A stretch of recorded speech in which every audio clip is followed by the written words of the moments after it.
So Pac moved into his penthouse, and Pac really wanted to do some stuff.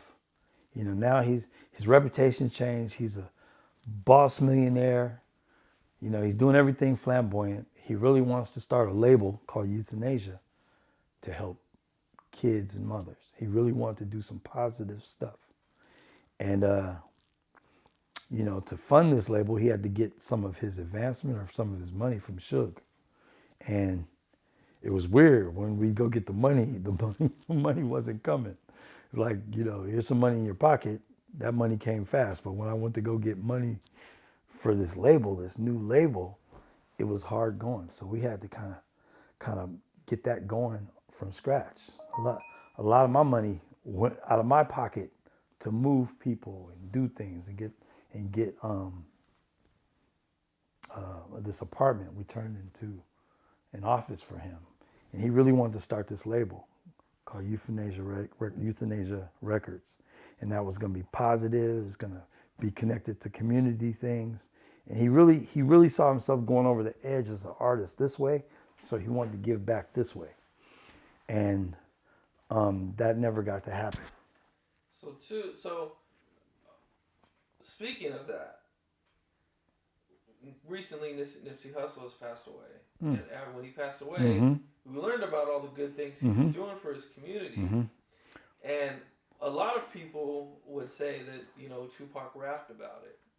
But he died when he was only 25. He tried to do it. Get the chance. No, he was trying to do it. These things. He tried to do it. Yaki Gaddafi's mom came out.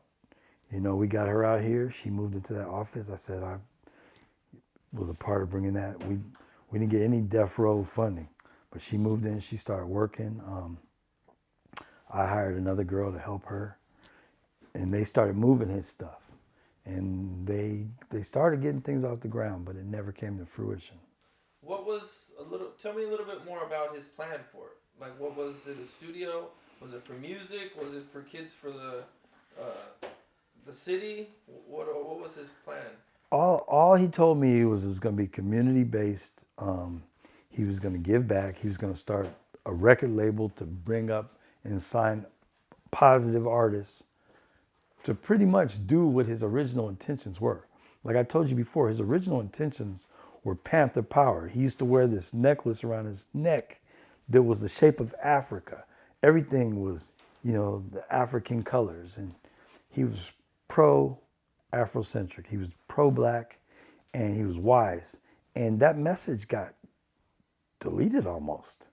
You never heard any of that, you know, in the later records. You heard Hit 'Em Up. You heard How Does It Feel? You know, how do you want it? And all that positive stuff he was doing was getting overlooked. And he wanted a voice for it. He wanted this label to stand up and be heard. That is dope. Because Tupac doesn't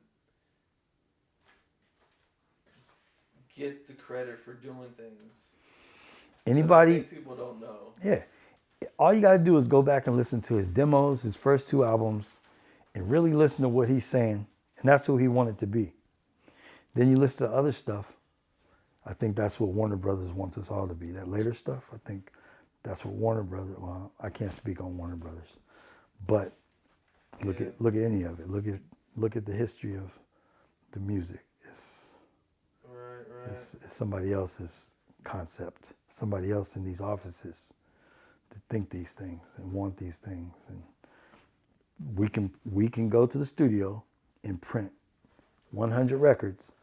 They're going to print 3 that talks about us killing each other and shooting each other. And he figured out what masters they were picking, and he put whipped cream on those motherfuckers. That's my opinion. Right. Yes. Did it bother Tupac that Suge didn't want to help him?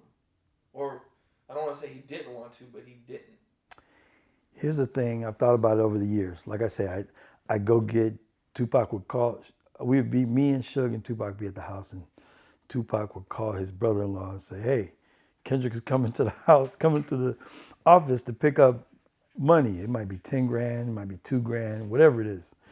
when it was just money for Tupac to spend or whatever, I go to the office and here you go, Kendrick, envelope, as soon as I walk in the door.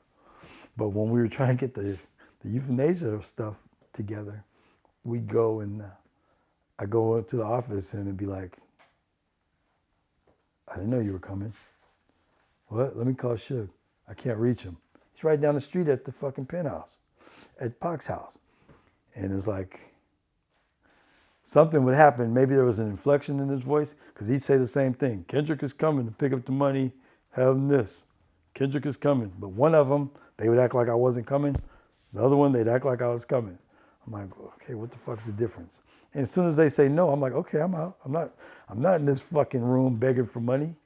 You got the money, I'll take it. You don't got the money, I'm out. I got something else to do. Excuse me. And that would happen. So at first I was like, you know what? Suge don't want Pac to do that shit. Maybe he don't. He wants to get in the way. But later, as a grown-ass man thinking about it, I told you about those other artists. Maybe I told you off camera. Me as being a record label and recording artist, recording cats from the street. You know, everybody has dreams of making it, but they don't know what the work it takes to put in. And somebody like Suge, you know, takes the dog pound and he keeps them on the straight and narrow. He takes suckers who come in who are just playing and he weeds them out, whatever way he does that. But the thing is, Suge knew how to manage talent, especially talent that didn't create itself, talent that he had to nurture. So my point is, he's got this multi-millionaire artist that's dropping platinum records. Is it to his benefit to keep him focused on his career? Or is it beneficial for him to go out and have guns ordered up or start a different business, you know? And was it a distraction, you know? Or did you offer me a piece of it? You know, whatever. From a business stance, I can see where, you know, some of the shit that Suge did was genius.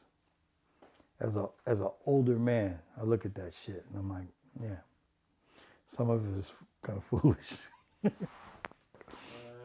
You know, everybody was learning.